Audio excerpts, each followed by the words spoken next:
Also das funktioniert schon mal nicht, das wackelt zu sehr.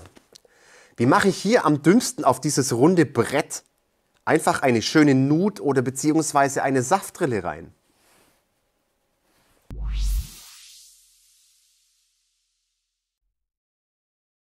Und das Ganze am besten ohne Drechselbank oder Drehbank, die ich zum Beispiel hier auch nicht in der Werkstatt habe.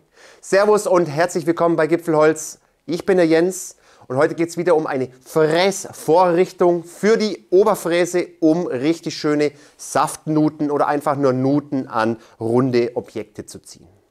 Ja, da gibt es auch eine kleine Vorgeschichte dazu, die möchte ich euch kurz sagen. Und zwar ein Bekannter kam zu mir, kam mit so einem richtig teuren, runden Schneidebrett, richtig teuer, richtig edel und wollte eine Saftrille drin haben. Jetzt mal ganz ehrlich, ich habe dann erstmal gesagt, oh, um Gottes Willen. Naja, ich habe keine Drehbank, ich habe keine Drechselbank, um das richtig schön einzuspannen und da eine richtig schöne Saftrille zu machen. Aber ich habe natürlich gegoogelt und habe geschaut, es gibt Vorrichtungen wieder für die Oberfräse und da wollen wir uns heute zwei Varianten bauen. Ja, ich baue zwei Varianten, das werde ich euch aber später jetzt erstmal erklären, warum ich die zweite Variante gebaut habe. Um das teure Schneidebrett nicht kaputt zu machen, das möchte ich nicht, habe ich jetzt hier mal ein rundes Brett. An diesem runden Brett werden wir das Ganze einfach mal ausprobieren und dort eine schöne Saftrille fräsen. Natürlich könnt ihr auch Nuten ziehen oder sonst irgendwas damit machen. Diese Vorrichtung ist natürlich auch für mehr gedacht, aber halt für runde Sachen zum Fräsen. Das wird ein kurzes Video, das heißt, diese Vorrichtungen sind so schnell gebaut. Ich werde es ja euch jetzt mal zeigen, wie es geht. Wir werden die Maße einfach nochmal besprechen, warum ich das Ganze so gebaut habe. Und dann werden wir es probieren und dann könnt ihr entscheiden, ob das eine gute Idee war oder nicht. Also, los geht's.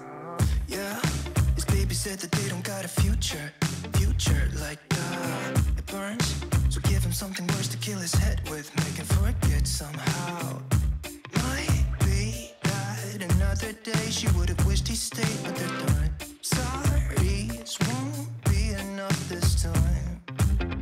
Yeah, he's calling all his friends to get some action and distract him right now. He's fine, got Lucy on the line, let's get this started. Where's the party tonight? I feel good, nothing weighs me down. I can't believe my luck right now. Red eyes while he said, don't you wanna have fun?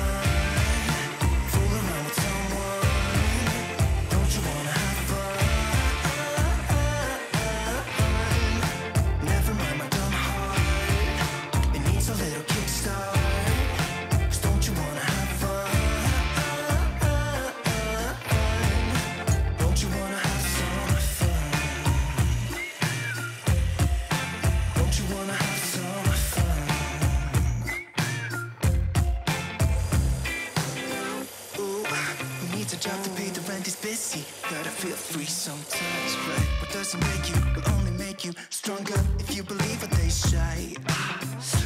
Might be that another day she would have wished he stayed, but they're done.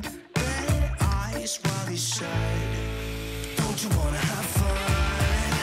Fool around with someone. Don't you wanna have fun? Never mind my dumb heart.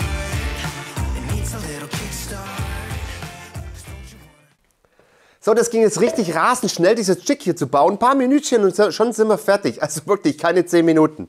Cool, aber ich habe noch ein anderes kleines Modell gebaut. Das habe ich anders aufgebaut und ich werde es euch nachher erklären, warum ich das so gebaut habe, denn so könnt ihr es auch noch bauen. Fräse dran, anschrauben und dann können wir eigentlich schon loslegen.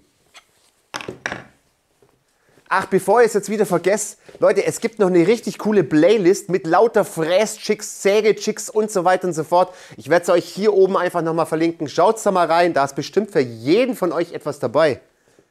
So, natürlich wollt ihr auch die Maße wissen, die werden wir jetzt einfach mal kurz besprechen. Und zwar die Größe der Platte, die könnt ihr fast eigentlich selber entscheiden. Meine Maße sind jetzt hier 150 mm auf 170 mm. Die Länge ist eigentlich total wurscht. Das kommt auf eure Fräse drauf an und wie weit ihr da auch rein und rausfahren wollt. Also das könnt ihr selber entscheiden. Warum die Breite so? Ganz einfach, ich kann mit dieser Variante relativ große Kreise machen. Also ich habe nachher dann einen 400 mm Durchmesserkreis habe ich da, wo ich dann das Ganze mal probieren werde. Es geht auch mit dieser Vorrichtung viel, viel größer noch. Aber es kommt da mit diesem V-Ausschnitt hier, den wir drin haben. Dieser V-Ausschnitt hat 60 Grad, also 60 Grad hier, 60 Grad hier und somit haben wir diesen Ausschnitt reingemacht. Warum diesen Ausschnitt überhaupt? Weil bei einem großen Kreis, da wird das Ganze gar nicht benutzt, aber den braucht ihr, wenn ihr was Kleines macht. Ich habe leider, sorry, nur eine Kerze da. Ich habe keinen kleinen Kreis. Und zwar, wenn ihr das jetzt hinlegt, seht ihr, dass wir mit einem kleinen Durchmesser von einem Kreis einfach in diese Richtung Brett reinkommen. Und wir können jetzt trotzdem hier noch rumfahren. Also diese Variante, die ich so gebaut habe, ist jetzt für einen maximalen Kreisdurchmesser von 175 mm genau gesagt. Kleiner geht mit dieser Variante nicht, da müsst ihr dann noch ein bisschen mehr ausschneiden oder ihr müsst euch eine separate Vorrichtung bauen. Diese Kugellager sind zwei Kugellager mit 22 mm Durchmesser. Da passt eine M8-Schraube rein, also sind das natürlich auch M8-Schrauben. Was ich euch gleich empfehlen kann, ist relativ flache Schrauben einzusetzen. Also hier nicht diese normalen Schlossschrauben, sondern wirklich Senkkopfschrauben oder einfach flache Schrauben. Aber das zeige ich euch, warum das so ist, dass ihr da flach machen müsst, das zeige ich euch gleich. Hier habe ich dann ganz normale zwei M6 Schrauben festgemacht, wo ich dann mit Flügelmuttern befestigt habe, damit ich das Ganze noch verschieben kann, je nachdem, wo ich meinen Kreis halt dann setzen will. Gut, ich habe das Ganze jetzt mal an die Fräse angebaut, damit ihr sehen könnt, wie das Ganze ausschaut. Ihr seht, den V-Ausschnitt, den brauche ich bei einem größeren Durchmesser von 400, brauche ich das definitiv nicht. Aber es ist immer gut, dass man dann kleinere Durchmesser einfach machen kann damit. So, jetzt komme ich zu diesem kleinen Problem, was ich genannt habe. Das ist eine Materialstärke von 18 mm und ihr seht es jetzt selber. Ihr dürft mit den Schrauben einfach aufpassen, dass ihr da wirklich nicht zu viel Schrauben habt, wenn ihr dieses Werkstück nachher beim Fräsen nicht nach oben setzt. Das heißt, wenn ihr das irgendwo flach hinmacht oder sonst irgendwo zum Fräsen, dann ist es einfach so, dass ihr mit diesen Schrauben relativ weit unten ankommt oder sogar ans Material unten ankommt. Das heißt, wir müssen das beim Fräsen natürlich nach oben legen, damit wir einfach Luft unten haben, dann können wir auch dünnere Sachen machen. Deshalb kommen wir jetzt zu dieser anderen Variante, die ich gemacht habe. Da habe ich kleine Ärmchen gemacht. Seht ihr hier, das könnt ihr ganz genauso machen. Das ist auch überhaupt kein Stress, das so zu machen. Jetzt seht ihr auch, ich habe den Kugellager praktisch um ein paar Millimeter nach oben versetzt. Zu weit unten dürfen sie nicht sein, weil ihr müsst ja beim Ansetzen auch noch Auflagefläche haben mit den Kugellagern beim Ansetzen und runter tun. Und deshalb dürfen die nicht zu weit unten sein und ich habe da noch Unterlegscheiben rein. Aber ihr seht trotzdem diesen Unterschied. Ich gewinne mit dieser Variante definitiv 4 bis 5 mm und kann dann dünnere Sachen machen. Das heißt, ich könnte dann unter 15 mm eine Platte auf der also fräsen, ohne das Ganze hochzusetzen. Ich werde es aber euch hochsetzen und ich zeige euch mal, wie ich das hochsetze. Und das ist geil, da gibt es nämlich auch ein Video dazu. So, jetzt kommen wir zu meinem absoluten Lieblingsteil und zwar meine Vakuumplatte. Da gibt es ein Video davon. Leute, schaut euch das unbedingt an, das werde ich euch verlinken. Ist eine richtig coole Platte, kann ich verschiedene Größen draufspannen und festsaugen lassen. Somit kann ich mit der Oberfräse richtig cool und auch erhöht arbeiten. Schaut es euch an und zwar funktioniert die mit Druckluft. Also ich brauche bloß einen Kompressor dazu, keine Vakuumpumpe. Wenn man einen Kompressor schon hat, ist das richtig cool und für kurze Arbeiten, jetzt nicht für einen Dauerbetrieb, aber für kürzere Arbeiten ist das richtig cool. Da brauche ich jetzt nur das Ganze anstecken und das kleine Ding hier erzeugt nämlich das Vakuum. So, und das werde ich jetzt anschließen und es euch mal zeigen, noch mal ganz kurz. Aufdrehen, das heißt hier das Hahn einfach aufdrehen. Jetzt hört ihr ein bisschen zischen und jetzt werde ich einfach meine Platte hier hinlegen und schon saugt es fest. Schaut es mal an, ich kriege das jetzt ums Verrecken nicht mehr ab, dieses ganze Teil. Und ich habe das jetzt erhöht und kann hiermit echt super toll fräsen. Das heißt, ich werde jetzt meinen Fräser einbauen, reinschrauben und das Ganze einstellen. Und wir werden dann einfach mal versuchen, richtig schön eine Saftrille hier zu fräsen.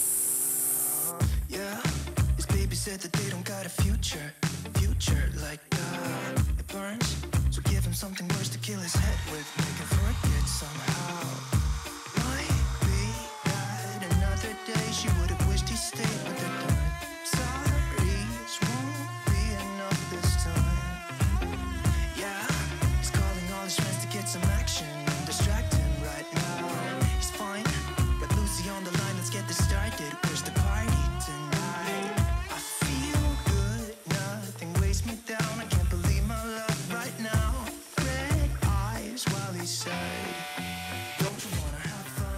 Ich liebe meine Vakuumplatte, die ist einfach sowas von geil. Aber das ist ja auch mal mega geworden. Was sagt ihr dazu? Richtig schön sauber. Ja, hier bin ich mal kurz stehen geblieben, das schleife ich noch raus, da ist eine kleine Brandspur drin. Aber sonst ist es mega geworden.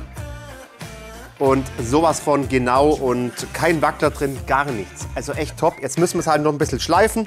Dazu machen wir wieder die Vakuumplatte an und schleifen einfach mal ein bisschen los.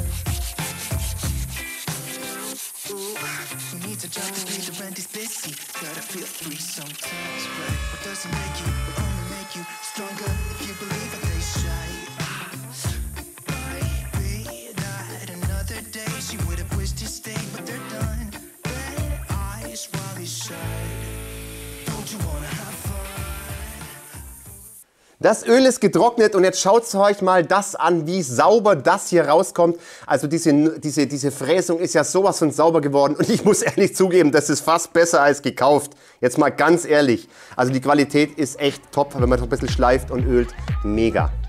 Ich hoffe, euch gefällt es auch. Schreibt es mal unten in die Kommentare rein, wie ihr das findet. Auch die Qualität, wie es rausgekommen ist.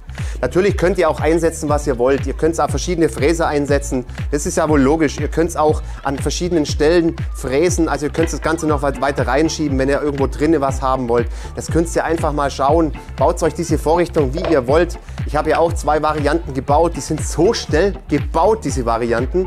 Und wie ihr wisst, mit dieser zweiten Variante, die ich gebaut habe, da komme ich einfach ein bisschen flacher hin. Das heißt, ich muss das Ganze nicht auf eine Vakuumplatte oder hochsetzen und hochspannen, sondern ich kann es einfach auch auf dem Grund dann fräsen, weil ich da einfach nicht ganz so tief rauskomme. Also ihr wisst, was ich meine. Und wie gesagt, schreibt es unten in die Kommentare rein. Also ich denke mal, ich kann mich jetzt an dieses teure Schneidebrett, kann ich mich ja im Endeffekt ranwagen, denn das war ja nur ein Versuch auf einer ganz normalen Leimholzplatte, das zu machen, bevor ich jetzt das teure Küchenbrett zerstöre, wollte ich es jetzt erstmal versuchen. Also ich kann mich ranwagen, es funktioniert echt top. Das kann ich jetzt, ja vielleicht nicht als Schneidebrett verwenden, aber ich kann es vielleicht als Servierbrett verwenden. Wir werden einfach mal sehen, das war ein Versuch. So Leute, wir sind am Ende des Videos. Ich hoffe, euch hat es gefallen. Bitte lasst einen Kommentar da, lasst einen Daumen da. Abonniert den Kanal, wenn ihr das noch nicht gemacht habt. Und vergesst die kleine Glocke nicht mehr. Dann verpasst ihr nichts mehr von Gipfelholz. Ich würde sagen, bis zum nächsten Mal und Servus aus dem Allgäu.